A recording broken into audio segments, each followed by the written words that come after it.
Also, afterwards, there was a girl who was so drunk. We were standing by this barrel top, which serves as tables. There's a candle and my friend's 2 drinks. He had a whiskey and a beer there. Yeah. And she just comes over straight into it.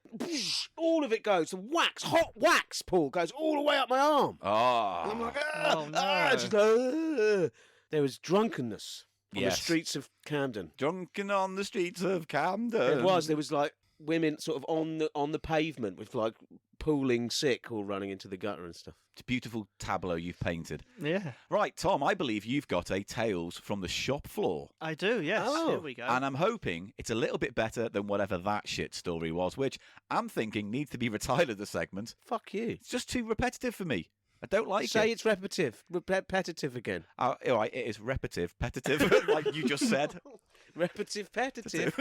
Don't get me started. Look, I'm not going to say anything now. Great, Tom. I mean, We're going to go. Yeah. Okay. All right. Hello, everyone. Welcome to Cheap Show with me, Tom Mayhew. We got rid of those blokes. Jesus Christ, who are they? I mean, repetitive did work for Mambo Number 5, so maybe it's There's something to be True. said for repetition, Paul. There is. I mean, yeah, I was going to go on for a tangent, but really, I want Tom to say something lovely and tell his story. Well, yes. So this is a shop-based tale. Yes. I don't know if it'd be lovely, right? Because I used to work in Sainsbury's. I worked there for about 3 or 4 years. Right. And there would always be this big Scottish guy who would come in. He was about 6 foot. He was quite a rotund bloke, quite a large bloke. And portly. That's a nice way of saying That's it. very nice And way. he'd always come in. He'd always go into the shop toilets as you enter. Oh. Then he'd walk over to the customer service, and he'd always say, "Oh, someone's left a load of shit in the toilet." Oh. Does he mean I've just left a load of shit in the I'm toilet? pretty though? sure he did mean that. Yeah. Yeah, I don't know whether he was just really proud of it or Come and look what I've done, kids. yeah, literally saying to a poor mid-50s woman on customer service, "Oh, there's a load of shit in the toilet." Oh. But he didn't always do that. Literally, he would do that maybe 75% of the time he came in. So I don't know whether it was his shit or whether he was like the poo police and just going around all these supermarkets being like, "Oh, your toilet's an absolute state, mate." I don't really know. What do you guys think? Wow. I think it's more likely that he needs some kind of validation from people cleaning his huge chods out. It's like that. It was like that guy wasn't on the plane who shat and demanded, because he shat himself, and he demanded that one of the air stewards clean his bottom on the flight. Really? Yeah. Did he say, "Can someone get this goddamn shit off this goddamn plane?" I don't know. The stories I remember, it was like he was one of these guys in business class. He was like, "Oh, I've shat me pants," a big guy, and then he was like, "I want her to wipe my bottom." So it's a I've shat." privilege thing, maybe? I don't know. Or was it a sort of kinky thing?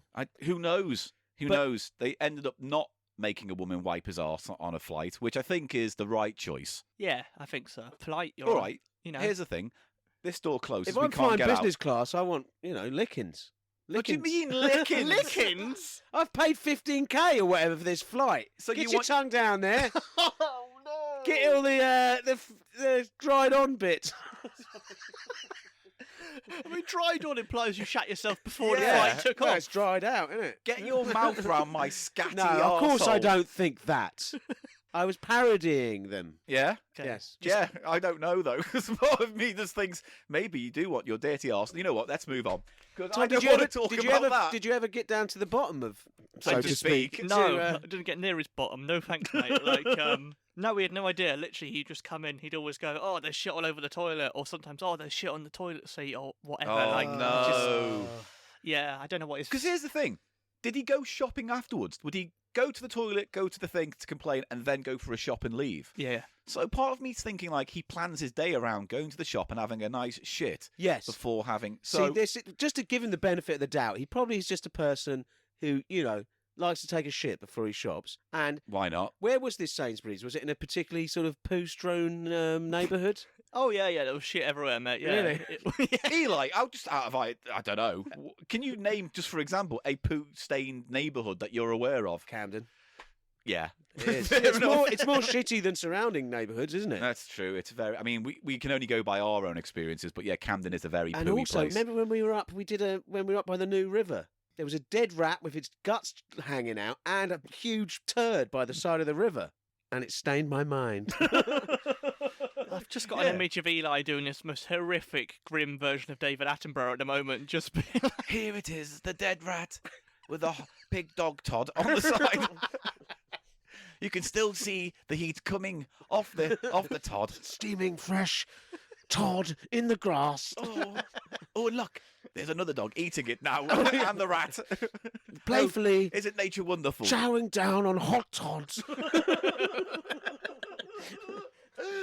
All right, is that the story? Is that Yes, all right? that's it, yeah. So, man pooing in the shop. No, that's a good one. Yeah, it's all well, right. I felt it was on brand for No, your yes. usual story. So. Thank you very much for that. Let's crack on with the show, shall we then? Yes. I don't know how to end it. Do you want a funnier Well, ending? try not to make it so awkward. All right, then come up with something funny. Have you stopped it now? No, I haven't. So here's your All chance right, to I save can't the say segment. something funny. Save the segment. Thanks for listening so far, everyone. See us on the other side of this sound effect. Let's hope it's a good one. Yeah, all right. I'll take that.